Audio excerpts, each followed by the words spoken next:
हज़रत अली रज़ी अल्लाह ताला अन्हु तहरीर नंबर 941। हज़रत अली रज़ी अल्लाह अन्हु हज़रत के चहीते चचा अबू तालिब के बेटे थे और बचपन से ही हुजूर के ज़ेर साया तरबियत पाई थी। बिसत के बाद जब हुजूर ने अपने कबीला बनी हाशिम के सामने इस्लाम पेश किया, जुमेरात 18 जून 2015 तारीख़। हज़रत अली रज़ी अल्लाह अन्हु हज़रत के चहीते चचा अबू तालिब के बेटे थे और बचपन से ही हुजूर के ज़ेर साया तरबियत पाई थी। बिसत के बाद जब हुजूर ने अपने कबीला बनी हाशिम के सामने इस्लाम पेश किया तो हज़रत अली रज़ी अल्लाह अन्हु ने सबसे पहले लब्बैक कही और ईमान ले आए। इस वक्त आपकी उम्र 8 बरस की थी। हिजरत की रात हज़रत आपको ही अपने बिस्तर पर लिटाकर मदीना रवाना हुए थे। मां सिवाय तबूक के तमाम ग़ज़वात हुजूर के साथ थे। लड़ाई में बेनज़ीर शुजात और कमाल जो उन्मर्दी का सबूत दिया कि हज़रत की चहीती बेटी फ़ातिमा अल-ज़हरा रज़ी अल्लाह अन्हु की शादी आप ही के साथ हुई थी। हुजूर की तरफ से ख़ुतूत और अहदनामे भी बिलअमूम आप ही लिखा करते थे। पहले 3 खुलफा के ज़माने में आपको मुशब्बर ख़ास का दर्जा हासिल रहा और हर अहम काम आपकी राय से अंजाम पाते इंतख़ाब। हज़रत उस्मान रज़ी अल्लाह अन्हु की शहादत के बाद 3 दिन तक कोई जानशीन मुंतखब न हुआ।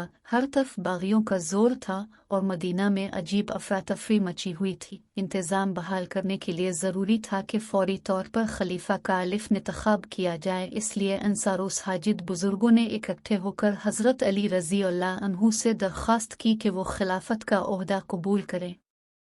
आपने बार बार इनकार किया लेकिन बालाखर मान गए। चुनांचे ज़िल-हिज्जा 535 में आम बैत हुई और अपने मसनद खिलाफत पर कदम रखा। सीरत और अहद खिलाफत पर तबसरा। हज़रत अली रज़ी अल्लाह अन्हु में सबसे पहले चीज़ आपकी शुजाअत है। सख्त से सख्त मार्कों में भी आप साबित कदम रहे। बड़े बड़े जिनको आपके सामने आने की जरत न करते थे, आपकी तलवार की काट ज़रब अलमसल हो चुकी है। शुजाअत के अलावा इल्म व फ़ज़ल में भी कमाल हासिल था। एक फ़क़ीह की हैसियत से आपका मर्तबा बहुत बुलंद है। आपके खुतबात से कमाल की खुश बयानी और फसाहत टपकती है। हदीस मशहूर है कि हुजूर ने फरमाया, मैं इल्म का शहर और अली रज़ी अल्लाह अन्हु इसका दरवाज़ा है। आपका अहद खिलाफत सारे का सारा खाना जंगियों में गुजरा, इसलिए आपको निज़ाम हुकूमत की इस्लाह के लिए बहुत कम वक्त मिला। ताहम अब से जहाँ तक मुमकिन हुआ उसे बेहतर बनाने की पूरी कोशिश की। फ़ौजी छौनियों की तादाद में इजाफा किया। सीगा माल में बहुत सी इस्लाहात की जिससे बैत अलमाल की आमदनी बढ़ गई। वो माल के अखलाक की निगरानी खुद करते और एहतिसाब फरमाते। खराज की आमदनी का निहायत सख्ती से हिसाब लेते। ज़िम्मियों के हुकूक का ख़ास ख्याल रखते। अदल और इंसाफ का निंग फारूक के अहद से किसी तरह कम न था।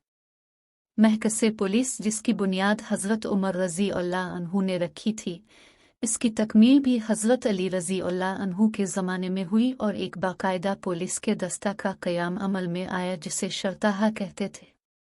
इसके अक्सराला को साहिब अल शर्ताहा उसके फ़राइज़ में हिफ्ज़ अम्न और जराइम की रोकथाम के अलावा मंडियों की देखभाल भी शामिल थी। शहादत।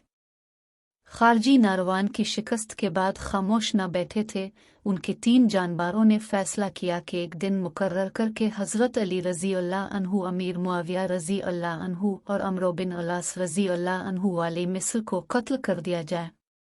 चुनांचे तीनों अपने अपने सफ़र पर चल पड़े। इब्न सिलजिम ने हज़रत अली रज़ी अल्लाह अन्हु को शहीद करने का ज़िम्मा लिया। तीनों ने तजवीज़ के मुताबिक एक ही दिन फजर की नमाज के वक्त वार किए। अमीर मुआविया रज़ी अल्लाह अन्हु पर वार ओछा पड़ा। अमरो बिन अलास ने इस दिन अपनी जगह किसी और आदमी को मस्जिद में भेज दिया था, चुनांचे उनकी बजाय वो आदमी कत्ल हो गया।